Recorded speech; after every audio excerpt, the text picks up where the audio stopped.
Three, two, one. Sam, welcome back to the December 26er podcast. How are you? I'm great. I'm great. Delisha, thank you for having me back. I mean, I've seen how much the podcast has grown since mine. Like nobody cares about my little interview anymore. You got heavy hitters now. So it feels good to be back. But you know, people, they find the show from like a later episode, but then they go back and they start from episode one and work their Nice. way up. So you'd be surprised. People really, they Nice. go back to the archives for sure. Nice. So I looked it up. I gotta check my notes here. Oh boy, I'm in Episode trouble. 36. Episode 36. It's hard to believe that it was that long ago that we spoke, but it was. Yeah, that's good. I mean, look, you have the stamina. Like podcasts, and I know communications is a stamina business. So the fact that you're still doing it is still strong. That's huge. And a big applause to you and the team because I know that's very hard. So I'm You know, excited for you guys. people really have no idea like what it takes. Right, Like right. people always Oh, say to me, like, "Oh, how do you feel when somebody comes to you and they say, 'Oh, I'm going to start a podcast?'" First of all, I believe in the law of universal supply, so I'm hmm super supportive. There's enough out here for all of us to get it. hmm But I also know like the number of people who are going to start a podcast and actually hmm stick with it Oh is really man, small because it is a grind. It's a grind. And to do it it's a re- well, it's a grind. it's a grind. It's a grind. So I applaud you and your team, and your most amazing producer. I think and producers. I think that's huge. And it's the same thing with nonprofits. Everybody wants to start a charity until they realize what it takes to get a charity off the ground. So I'm really excited about what you guys are doing. Well, we appreciate all the support over the last couple of years. And I'm excited to hear what's been going on with you. For those who don't know, we're doing these check ins to really talk about not only what people have been up to since they appeared on the show, but also particularly what the last year has been like for them as we've been in this pandemic. So tell me how your life has evolved since, we talked to you in 2018. Wow, it was that long, That long. man. So much has changed since 2018. And so a lot. First and foremost, COVID came and killed my musician staffing company. So one of my businesses tanked. But it allowed me the opportunity to focus more on my nonprofit and some of the and expanding our international work. So I've been doing a lot about with that, and COVID and the social justice movement caused my consulting business to actually pick up and do more because so many corporations and banks and companies were looking for, supplier diversity and inclusion experts and people to really come and help them identify ways to divest and reinvest into, communities of color. So I've been spending a lot of time, on those both fronts, and of course, politics is in my blood. I can't get rid of it. So I'm also managing a borough-wide campaign for a Brooklyn Borough president as well right now. So those are the top three things that I'm doing right now. Of course, I'm a son and a brother and a Uber driver for my mom on the side and all that other good stuff. But those are the top three things that I got going right now. And since 2018, a lot has changed, but the mission is always staying the same. So tell me how that social justice movement really kind of blew your business wide open in a good way. Yeah. So, I think last year, and when the world was able to see the injustices for different the lack of justice for certain communities, so many people wanted to help and they wanted to participate and figure out how can they participate. And so they needed organizations and firms to be able to come and guide them and give them the steps on what they should do. I was able to position myself and my firm to be able to have those kind of conversations with elected officials and community leaders and industry leaders, and to really be able to develop a strategic plan for them where it wasn't just one hit a quitter. I'm going to write a check for $100,000 to the local YMCA, and then whatever they do with that, it is what it is. To a long-term sustainability model where in the next 5 to 10 to 15 years we can create incubators, or we can create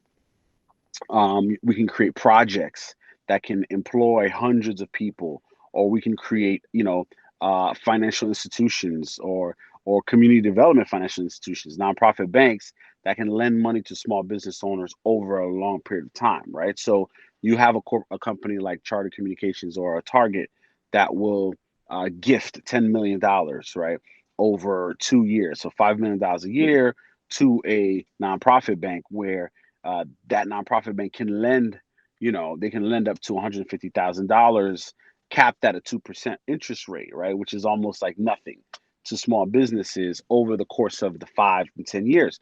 But you need a consultant or compliance officers there to ensure that those things are happening. So my consulting company was able to pick up a contract like that, where we're helping a nonprofit bank figure out where they should be investing all this grant money they received due to the social justice movement. Before that, they didn't get those pledges. They didn't have those funding. So how do we get the 10 million? We heard people, Bank of America said they're giving, $100 million, and we heard all this money that's being pledged, but where is it going? Is it reaching where it needs to reach? Are communities of color benefiting?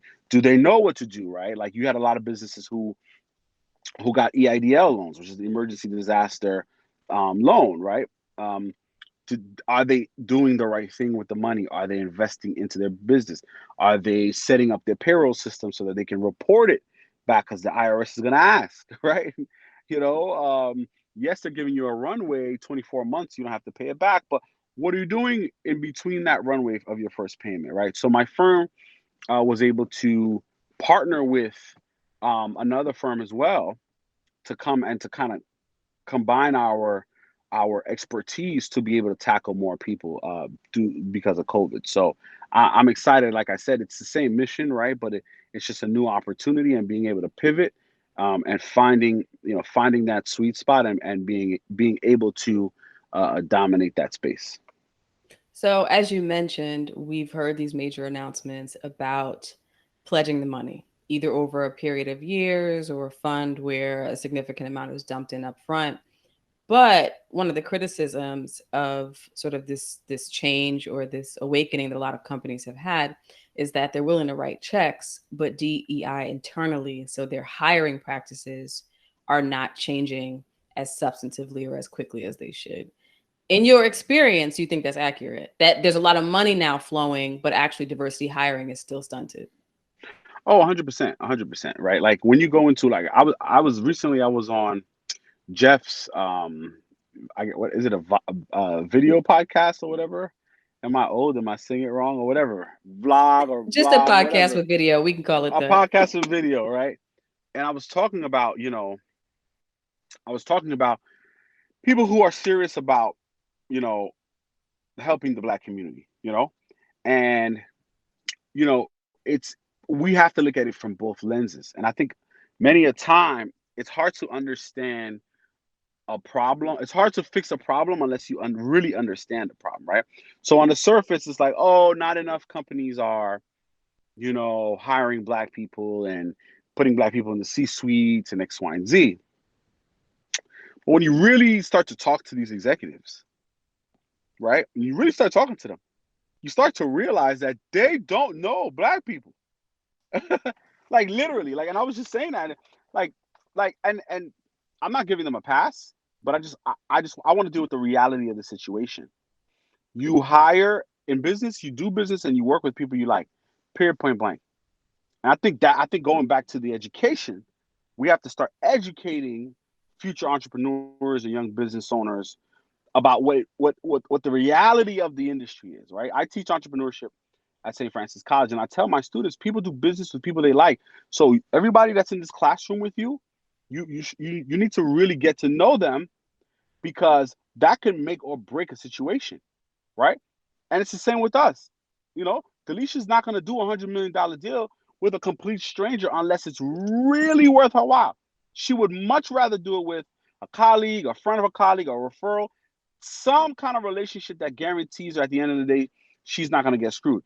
And she may end up getting screwed anyway, right? But for her, she feels more comfortable, right, doing a big deal like that with some level of familiarity, whether it was her sisters, brothers, cousins, best friend that worked in some level of familiarity, you're gonna want to have that, and that is the reality of the business industry.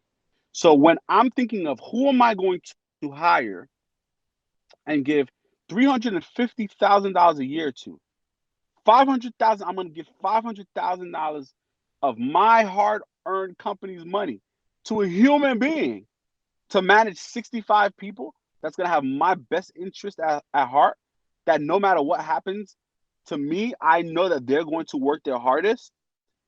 Chances are I would prefer to give it to Delisha Grant than Amy Schwartz or whatever, right? Because I know Delisha Grant. There's a relationship there. I know at the end of the day, even if me and Delisha could fight, at the end of the day, she has the same ethical morality that I do, right? She has the same mentality as me. When you go talk to these CEOs, say to them, all right, name, give me 6 people in your network that don't look like you, that you would feel comfortable putting in that position. They cannot do that. So what needs to happen is it has to be and this, I tell people, this is a very unpopular position.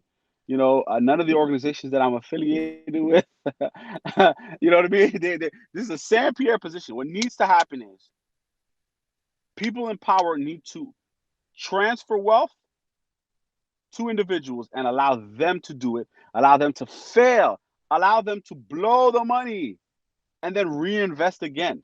That's how we're gonna solve this problem. You know what, Delisha? Don't come work for me. Start your own company. Here's $100 million.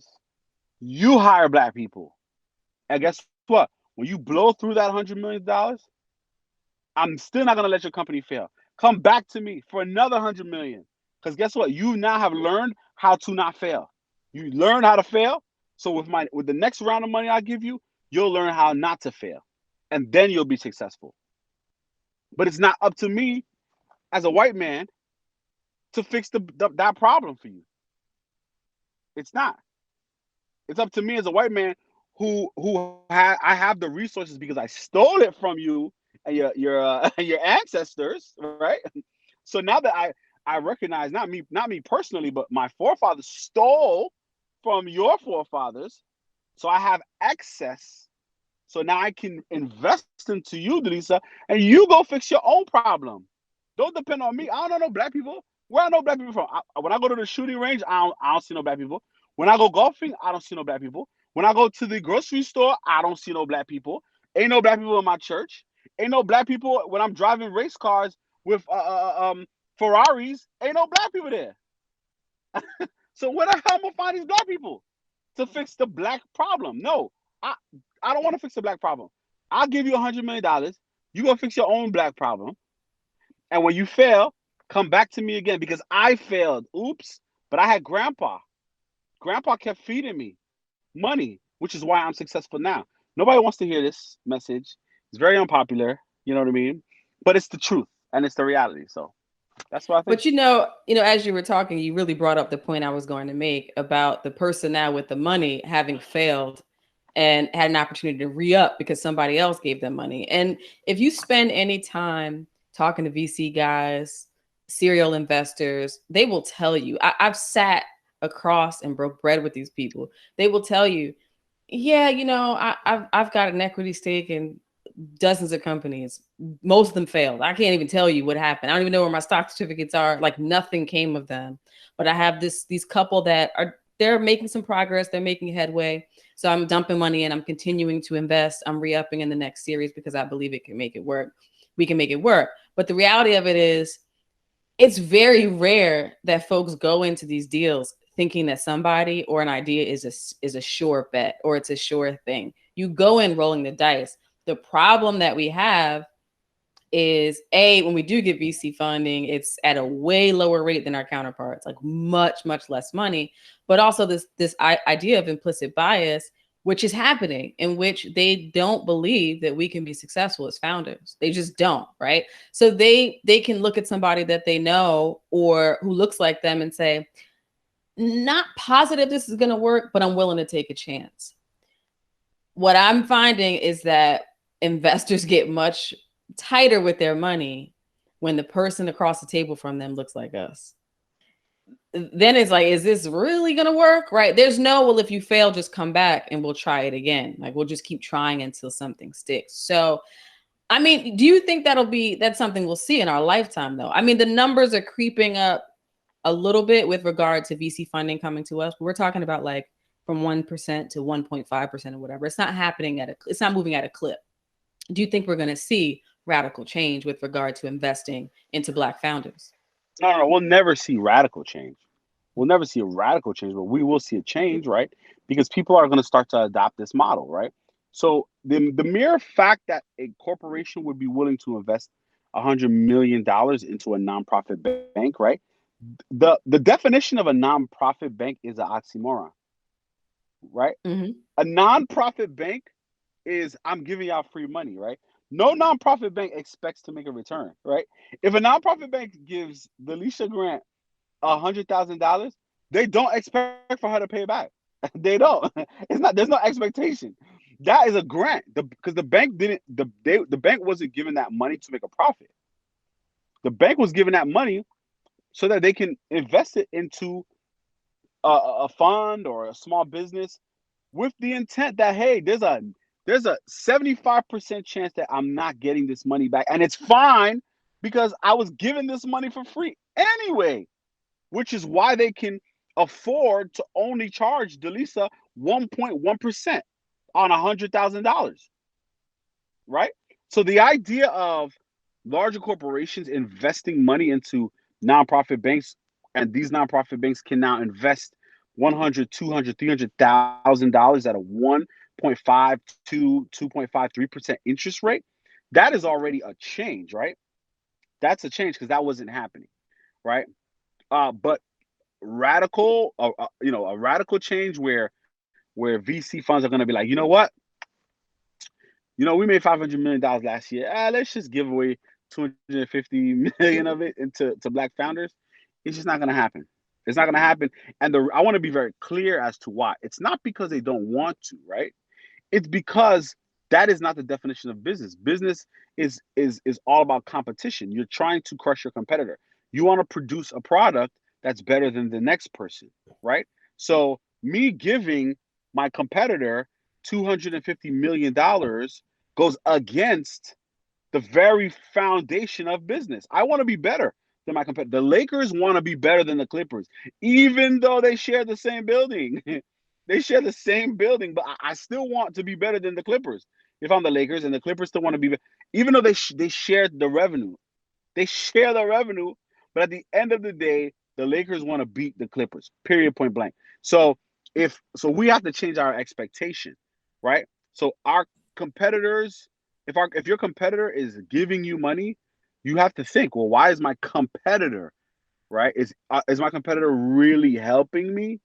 No, my competitor is not helping. The mere fact that they're handing you out, it's no longer a competitor. You're no longer competing at the same level. You are now a charity case, right? And I think if we understand that concept mentally, right, then things will start to change. Like, oh, okay, I need to find that same amount of money somewhere else. So if I'm going to start something or a business and I want to scale, maybe I need to look at where I'm getting my money. Maybe I'm not getting it from a VC, right? Maybe I'm going to get it from a multimillionaire that looks like me. Maybe I'm going to a nonprofit bank. Maybe I'm going to get the startup capital from people who aren't interested in crushing me. So Which I think that is happening. I think what is a huge obstacle though is it's very hard to get all the money from one source. 100%, 100%, So 100%. it's almost like crowdfunding in a different Right. way, right? But you've got to get small amounts from a lot of different people. And what it takes to do that, I think is really intimidating and overwhelming to a lot of people where it feels like this is 100%. impossible. 100%. I think there's an attitude that you have to adapt as a seasoned entrepreneur, right? When you're a new entrepreneur, like you're bright-eyed, you're bushy-tailed, you're excited, you're ready to go, the energy is there. I think as you become seasoned in this business, I think there's a attitude that I think you have to take a posture of, listen, right? I am entitled, right? If I was able to survive 5 years in business, I'm entitled to certain benefits, right? And somebody might be watching this and say, whoa, whoa, whoa, what is Sam talking about? Our counterparts, they come in with that level of entitlement, right? Absolutely. They come in with that. We come in like, okay, I'm gonna get a website, and I'm gonna get my business cards, and no, no, no, no, no, no, no. Our counterparts come in like, I'm starting a business and I'm hiring your people. Uncle Sam, you need to give me a tax break. You need to cut me a check. Like when you listen, like one of the things I love to watch corporations go before Congress. I love it. $100 million, $1 billion corporations are going to Congress to beg them either for either to for them to cut the regulations, right? Cut the regulations or begging them for funding. And I love listening to a CEO of a multi-billion-dollar company talk about I can't afford to stay alive. If you keep these regulations going, you're gonna kill my business. Multi-billion-dollar company. He has no shame, or she has no shame coming to Congress to say, if you don't deregulate this business, I'm gonna go out of business. No shame. They took a private jet to fly to DC. They're staying at a five-star hotel, okay, to walk into the chamber of Congress to beg the members of Congress to add an additional $4 to $5 billion to keep their industries alive. But us, as entrepreneurs, we're too shy. Oh my God, I don't want to. Oh my God, I don't want to be entitled. I don't want to take an entitlement. I'm not entitled to this money. Yes, you are, beloved. You over here giving people jobs. You're stimulating the economy. You're paying taxes. If you made it to year 5, you are entitled to certain things. You're entitled to have an extra business line of credit. You're entitled to be connected with a business mentor that can give you the resources that you need. You're entitled to tax breaks. You're entitled to so many things. And I think to answer that question is that business owners need to those that are proven, right? You've made it to year 5, right? You have a few tax returns, right? You know what I mean? Like you made it. The first 2 years was a loss. We get it. But year 3, you know what I'm saying? You was in the black. You are entitled to all of the resources that all of these other business owners have as well. So do you think And it's I a think lack once of you take that education? perspective, I used to think that, Delisha. I used to think that, but that's not it anymore. I can't blame. I'm never gonna blame. I will never blame my people for where they are because they didn't ask to be here. Hmm. We didn't ask to come to this country. We never asked to be here. We were brought here. So I can never blame us for our own situation. And people who do that, I get really upset about that. Nobody asked to come here. Everybody was comfortable. We was comfortable in our islands. We was comfortable in our, in Africa. We did not ask to come here. Now that we're here and we have to figure it out, and we are behind, right? 100 years behind. The federal government has to put things in place to help businesses survive, right? And I think, like I said, I think it's a mentality, right? So my new mentality now is I have employees. I am stimulating your economy, Uncle Sam. You need to help me. So small business grants that are going to be forgivable, like send me 60 grand and then tell me if I hire 3 people, you're going to make that loan go away, right? Partner my firm with a larger firm and tell that larger firm, hey, if you do a mentorship program, we'll give you some breaks, right? Have that larger firm tell me, hey, Sam, you can use my office.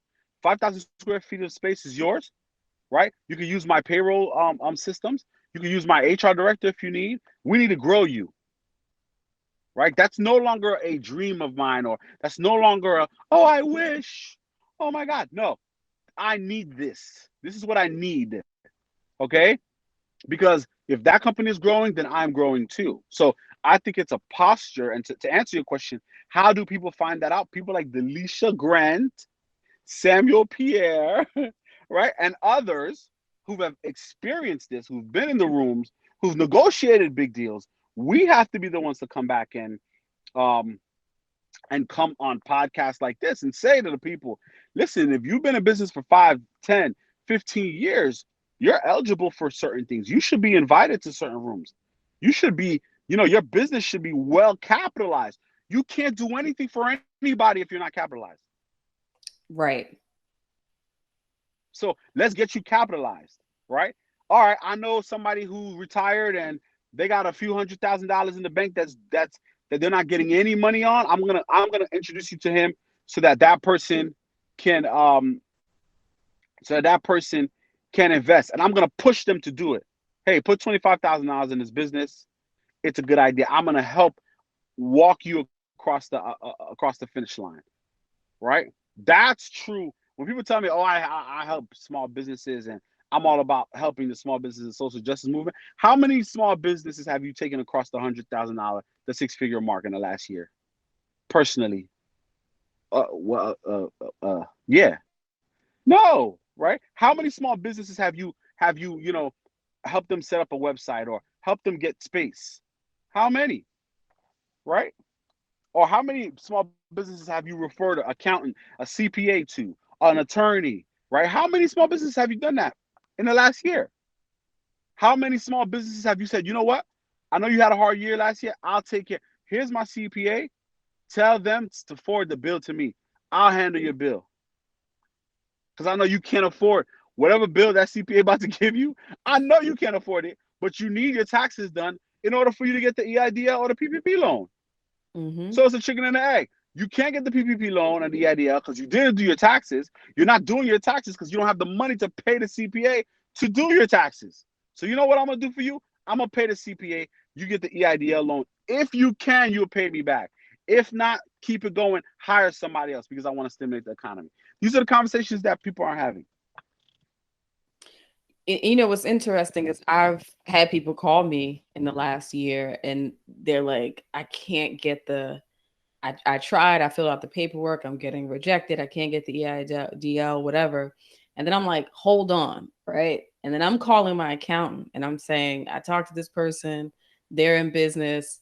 For whatever reason, they're not getting the money. And immediately she's like, have them call me because they're not filling the paperwork out correct. There's no reason why they should have been denied. And what I find often, and I understand it, right, is that often Black and brown folks, we go into it excited about the opportunity, but we may already be overwhelmed. We don't know how to fill out the paperwork, or we get an initial no, right? And that's just not about what's happening now, but that could be, to your earlier point, the grants, the loans, and we don't know how to fight it. And those who have the knowledge, often there is no gap, that there's no one to bridge that gap.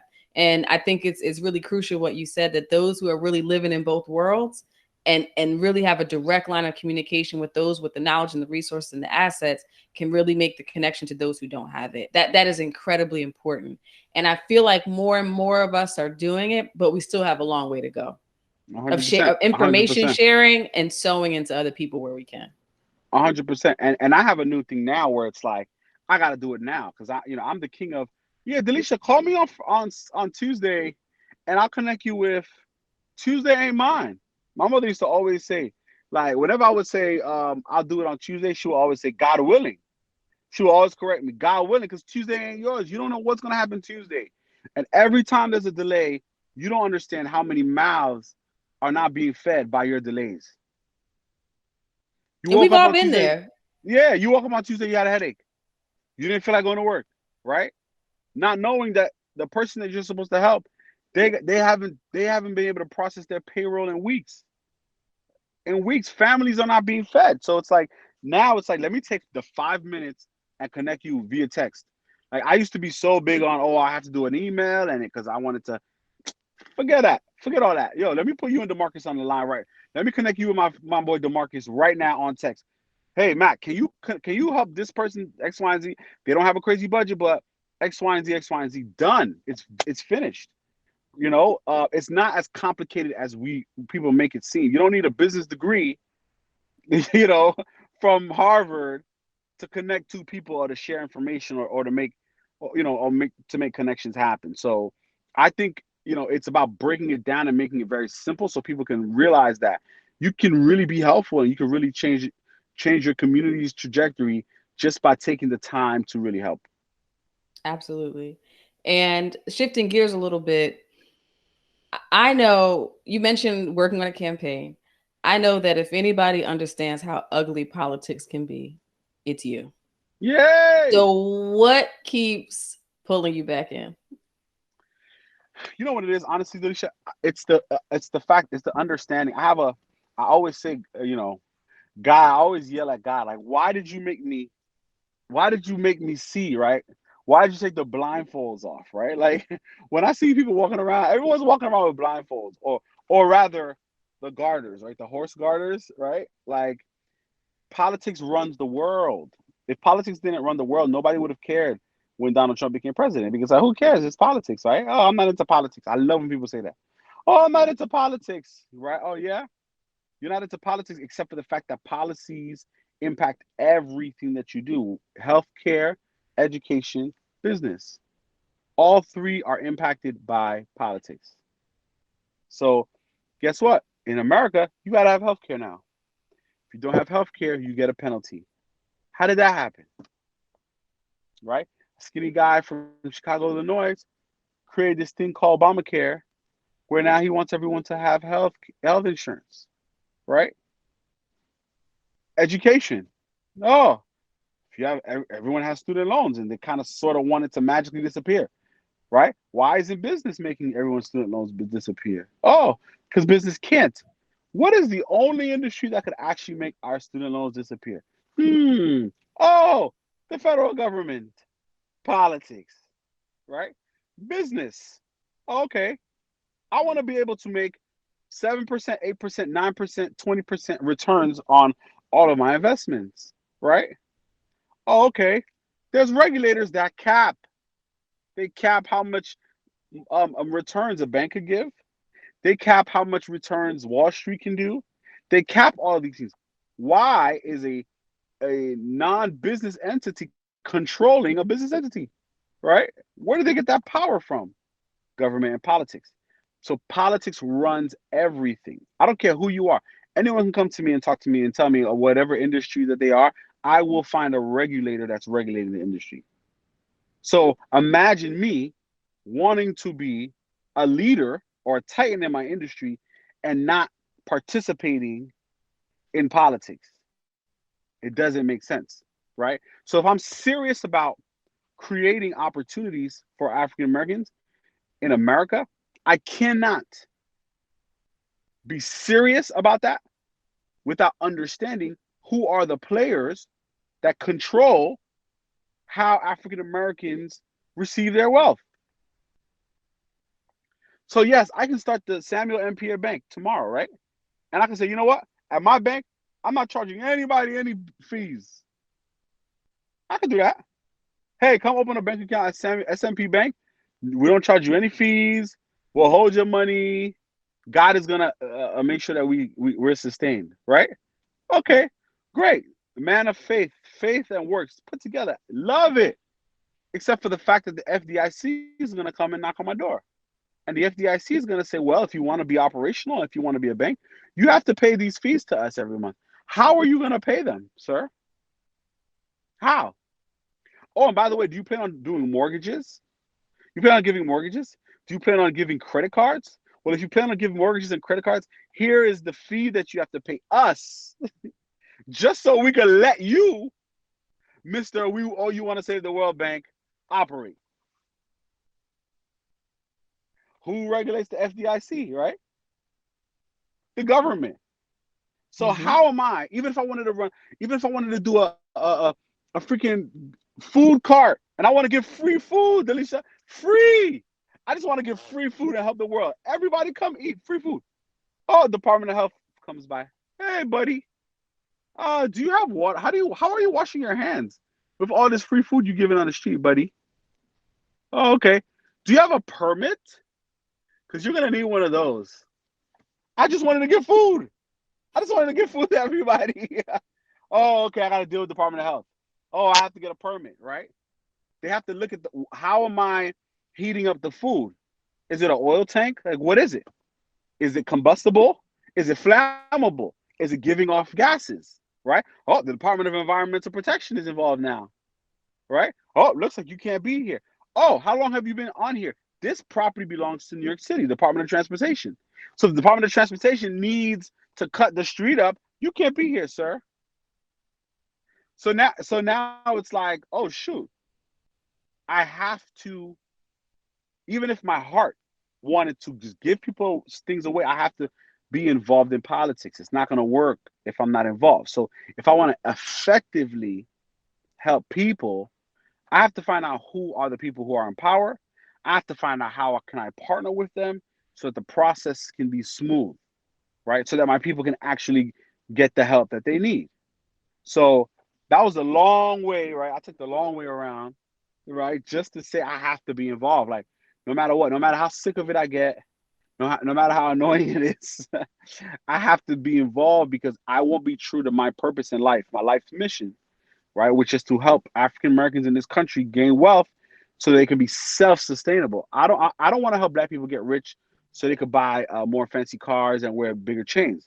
I want to help black people get rich and be wealthy in this country so that they can be self-sustainable, so that they can operate for themselves and they can pass this wealth down generation to generation, so the generations after us don't have to work as hard as we did, right, to live.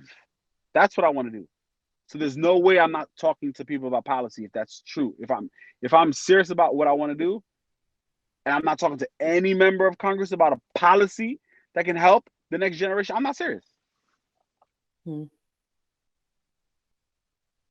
So So, what keeps you though forging ahead when you're in the thick of it, right? Because it's one thing to have passion about this stuff, and it's one thing to really be in the boxing ring fighting for what you believe in and working with these candidates to really push an agenda that you believe in. So, especially with what we've experienced in this past year with a lot of external stressors that we didn't expect, which I'll talk to you a little bit in a moment. But what keeps you really pushing when you're in the thick of it?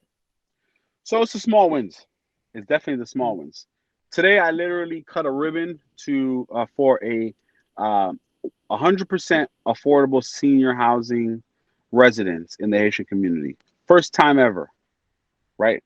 89 units, all for seniors. This project took 18 years to happen. Mm. 18 years to do an 89 unit property. That's ridiculous, right? But cutting that ribbon today made me realize, yes, it took 18 years, and yes, we had to fight, and yes, it was a back and forth, X, Y, and Z, but it's a win. A win is a win is a win. And it's the little wins like that, and the fact that I can drive by now and see that building and see the name of the Haitian pastor that came to America in the 60s, late 60s, right? And now he has a building with him and his wife's name on it, where he's now providing 100% affordable housing to seniors in Brooklyn, New York. That is my motivator. So when I'm like, you know what, forget this thing, right? Or I can't deal with so and so on the other aisle or X, Y, and Z. I now can drive over there and just sit there and watch the seniors come in and out. They have no clue what it took for that building to erect. They have no idea. They just live there now. And for me to be able to watch them and know that these seniors have a place to live where there's a senior center downstairs, there's a rooftop deck so they can get air. It's brand new, so it's that nice brand new, housing smell, right? They got brand new stoves, they got brand new kitchens. Like that's the thing that motivates me because that's really who this is for.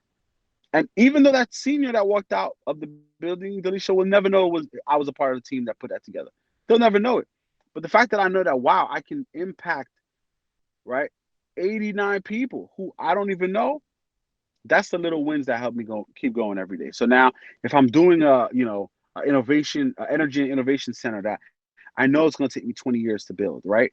I can now keep going and keep fighting, knowing that I'm gonna get my energy and innovation center off the ground because we were able to get this senior affordable housing project off the ground. So we talked a bit about what you've had to go through, right, in terms of like the positives that have happened with regard to the last year. But I know that you've suffered a lot of loss in the last 12 months, right? And we actually know somebody in common that the community just lost, Midwin Charles. And Mhm. Midwin was, although we had lost touch in, recent years, was instrumental in my early journey of just trying to figure out how to navigate as a Black female lawyer in New York Mhm. City. We all know that she recently passed away. So how have you been coping with the loss and the loss of people that you are close to and have maintained personal relationships with? How have you gone through that grieving process while also trying to progress in these other areas, namely business and politics? Delisha, I'm gonna be honest, 100% honest with you. I'm not doing it well at all. I just lost one of my musicians this week. Mm, So that's four losses in the last 3 weeks for me. And I'm finally at a place where I'm like, okay, I can't, nah, I can't. This is too much, right? And I grieve very differently. So I'm not a crier, or I'm not a like. The problem with my grieving, and I can say this publicly, is that the way I grieve is I need to be around people, and the unfortunate part, what I've learned, my therapist is helping me with, is that I have to disconnect my relationship with my grieving experience is very connected to unhealthy eating and drinking, mm, right? So I have to find a way to disconnect the two. Divorce my grieving and coping mechanism means, all right, let's go hang out, guys. I need people around me, and bring out a picture. You know what I mean? Like wings for everybody, pictures, right? Because I was just doing well. Was on a Peloton, I had a regimen, I was good, and then boom, I get the news. So and so dies. Exercise regimen out the window. Get me a pound cake, somebody, quick, right? So personally, you know, it's been really hard, but I also have to realize that identifying the problem first. Okay, we get it. Whenever if you see if you see Sam looking a little chunky, something's going on. Something's going on. Okay, so we identify that. How do we find other ways, right? Maybe the Peloton is not what I need to run from. Maybe that's where I actually need to go. I need to replace the lasagna with the Peloton, right? Which is difficult because the lasagna makes you feel really good at the moment, because I don't feel good the next morning. I actually don't. So but so figuring out this is me personally, figuring out how do I, trade ways that I cope for things that can help me in the future. There's no real way. Like it's not gonna just go away. Like, Midwin was HAC's first lawyer, my nonprofit's first lawyer, right? She was my first attorney. She was the one that helped me with the paperwork. She was the one that did a lot. Like all my women's programs that we started, was she was the brains behind all of that. So her passing is not something where I'm just gonna be like, oh my God, oh condolences and move away. No, like I have a picture in my office of Midwin and girls. Like every time I look to the left now, I see her face in my mm-hmm. office. So it's not gonna be, oh well, we lost Midwin, cool, bye. No, this is gonna be hard. It's gonna take months. It's gonna take time. But I think the most important thing is that learning how to like go to get help, right? Like, the leaders, like we always, believe it or not, we always need the most help. People always think we need the least amount of help because we're always helping people, but it's actually a lie. We need the most amount of help because we need to be recharged, right? So all week, my friends have been calling me like, Sam, I'm checking in on you. Are you okay? Usually my answer is, yeah, I'm fine. No, I'm not fine. And it's okay to say that. I'm not fine, bro. This is hard, right? So that I can invite the help. All right, man. Well, let me give you a word of encouragement, right? Is there anything I can do to make your life a little bit easier, right? Can I take some things off of your plate, Sam? Right? Hey, do you need to take the day off? Do I need to call? Should I call the client that we're supposed to have a meeting with? Can I postpone that meeting for next week? Right? All things that are gonna help me get better versus just saying, nah, I'm good, I'm good, I'm good. Yeah, let's do that meeting. Let's go, let's go, let's go. And then in reality, I'm falling apart on the inside. And you know how much we talk about therapy on this show. So my Hmm. therapist and I have been in weekly communication, And one of the things that she said to me was, everyone is different, but there's a standard in the industry that when you experience a trauma or a loss, the first 6 to 12 months after that event, you're going to feel the acute effects of it. Hmm. So, looking back at the last year, most of us have experienced multiple losses. There's what we're seeing in the news, the 24/7 news feed of what's going on in the world, which we're deeply impacted by, particularly because we are Black people. So there's that. There is the news specifically around COVID. We all have been impacted in some way at this juncture by that. Hmm. And all of that together, basically, what she was saying to me is, you have to extend grace to yourself. Hmm. There's no way Hmm. you're going to be able to lead in the way that you did in maybe 2019 or 2018, or just push through and implement, to your earlier point, your coping mechanisms, right? Because Hmm. oftentimes before an isolated event, you may fall off the wagon and cope in unhealthy ways. At this point, it's just too much going on. Right. And the long-term negative effects of coping in a way that's unhealthy is just really significant. So Right. it's something I've been reminding myself, that this is not a normal time. All of us are experiencing losses at a rate that is just not natural. It's not normal. And Right. that may mean that there are days you do wake up and say, I'm not good. Right. I'm looking at my schedule, I'm looking at my to-do list, and there's not one thing on this list I feel that I have the energy to do. And Right. under the circumstances, that is perfectly okay. That's okay. It's fine. And a lot of times we feel like we're gonna disappoint, right? Like, oh my God, if I don't do this meeting and we don't close this deal, right? Going back to my point from before, was like, you never know how many mouths are reliant on your support. But the caveat here is, child, if you die, ain't no deal. Ain't no deal at all. If you have a panic attack and now we gotta take you to the emergency room, now you gotta get the EMS to come and get you. You're not doing the deal anyway, right? And that was a hard thing for me that I had to realize. Like, I have to be good, right? I'm not. I am unhelpful to anyone at 25%. 25% Sam is not helping anybody. No matter what I think I'm doing, I'm not doing anything. I need to be 100% Sam to really have the level of effectiveness that people need from me. And if you're not 100%, don't even bother coming. Don't even bother coming. Like, go get yourself together. My coach used to say that all the time. If you're not 100%, don't practice. Don't practice here. I need you. You're 100% in this practice. If you're not 100% in practice, go to sleep. Go take a nap. Go get yourself together, right? Because I can't have you 25% at practice. Because whatever you're gonna put here is exactly what you're gonna put in the game.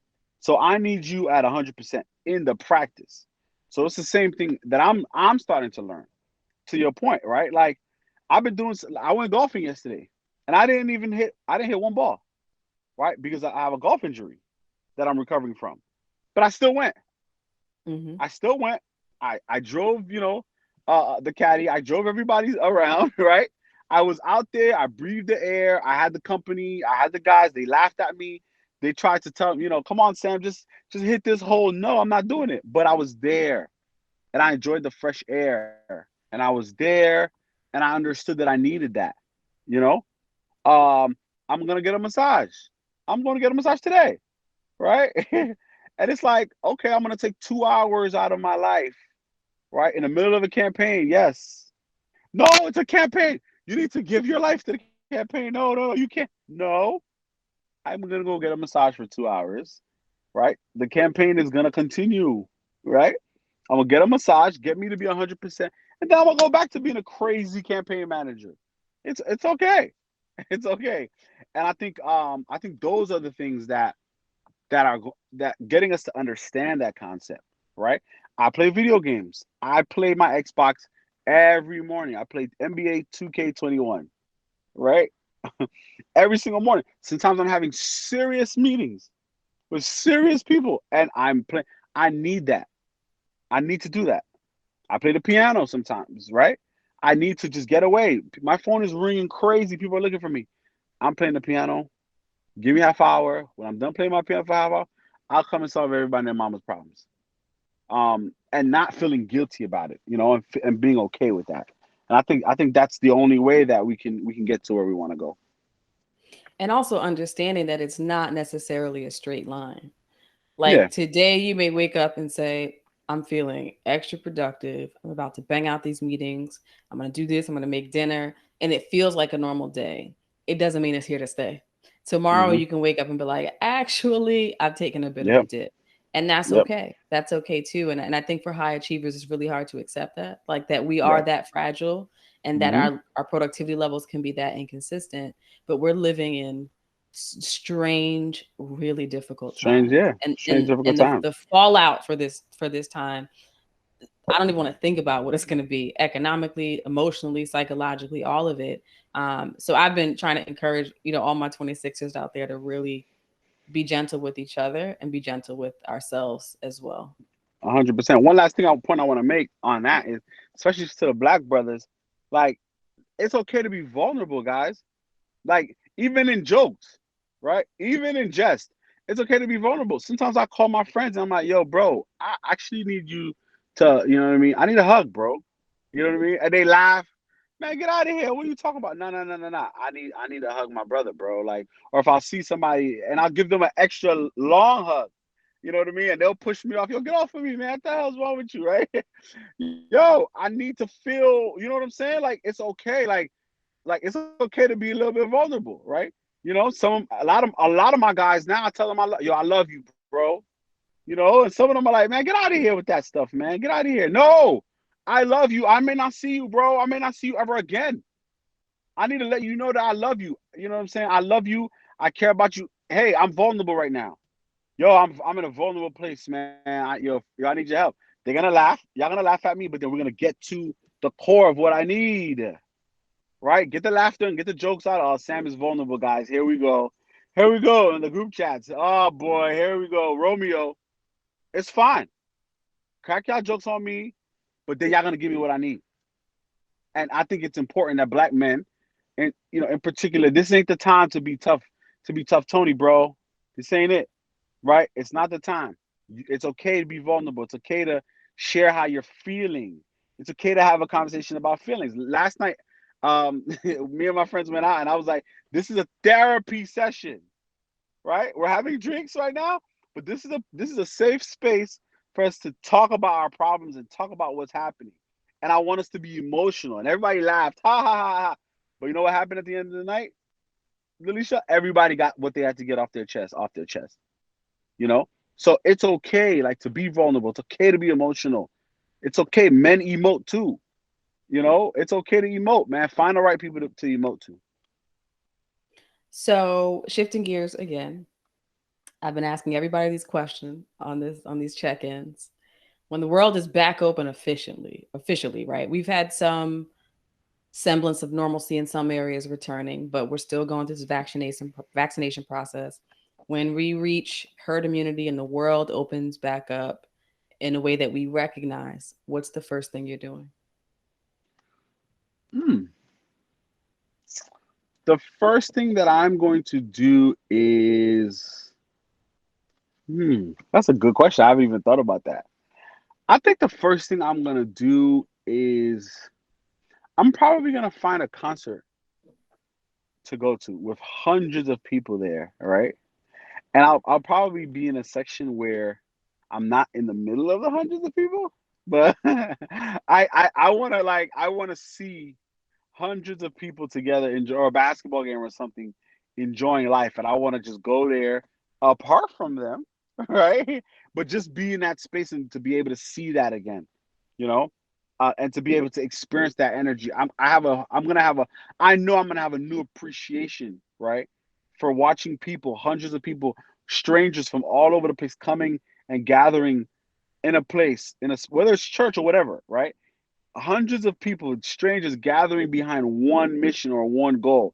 And I think I'm gonna appreciate that again because COVID took that away from us. And there were so many events that I said I wanted to go to that I was too busy to go to. I didn't have the time.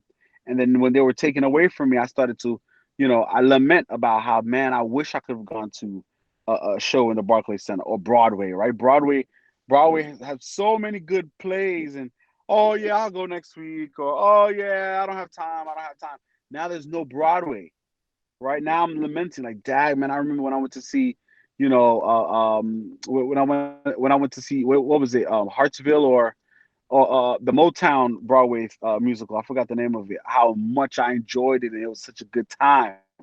And I remember saying I want to go see something else, and I never went to see it. So I think the first thing I'm going to do is go to one of those, whether it's Broadway, most likely church, right? Because I'm a church boy.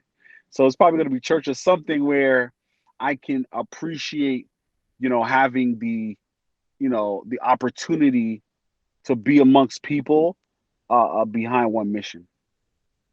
Yeah, I've been saying that while I miss concerts quite a bit, I was crowd averse before this. So I'm probably going to be like all VIP, everything, all skybox, everything once we could return to normal. Absolutely, and I think I'm gonna try. I'm gonna go to Haiti. I haven't been able to go this year and last year, right? Which is a first, right? I usually go 3 to 5 times a year because of the school we have over there. So I think that's gonna be one of the first things I do: get on a plane and go over to Haiti. So where can people find you online? People can find me at Senator Pierre, Instagram, LinkedIn. Samuel and Pierre. If people still use Facebook, I'm Senator Pierre at Facebook, LinkedIn, or they can email me at sam at smpgcs.com. They can email me there, and I'm pretty good with emails. If anyone has any questions, concerns, if they want to refer clients to me, or if they just want someone to talk to, feel free to reach out. Well, Sam, always a good conversation when we link. So I appreciate you making a return to the show and filling us in on everything you've been juggling. Absolutely. Delisha, thank you for the opportunity. I now understand that it's very hard to get on the show. There's like, you have to go through a very arduous process, and your managers have to be called, producers, all that good stuff. I'm happy that you didn't put me through that. And I'm just so happy to be a part of what you got going on.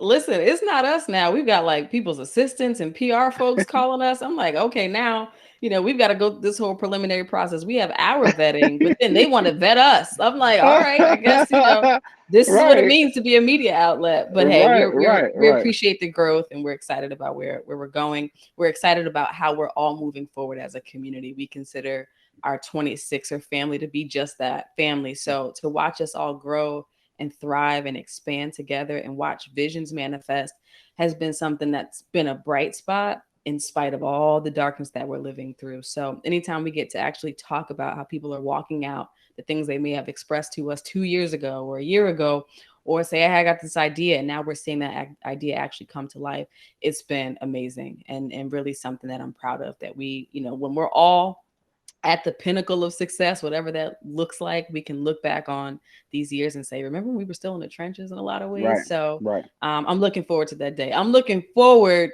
to the skybox days, right? They That's might right. come sooner That's rather right. than later now because we That's scared of right. crowds. That's But right. I'm looking forward to breaking bread in some really exotic places. So you'll be on that Yep. guest list too. Thank you. Thank you. Appreciate it. Again, this is great. I encourage everyone to come out and watch you guys and learn from the guests and the tidbits and the gems that they share. So thank you again for having me. And to our listeners, you know what to do. If you've enjoyed this episode, tell somebody about it, like, share, comment, subscribe. Also, if you have people that we should be talking to, we take those suggestions. Hit us up on December26er.com or on all social media handles. We're December26er, that's 26ER. Let us know. We will be getting back to new interviews with new guests very soon. And we appreciate your support and your feedback.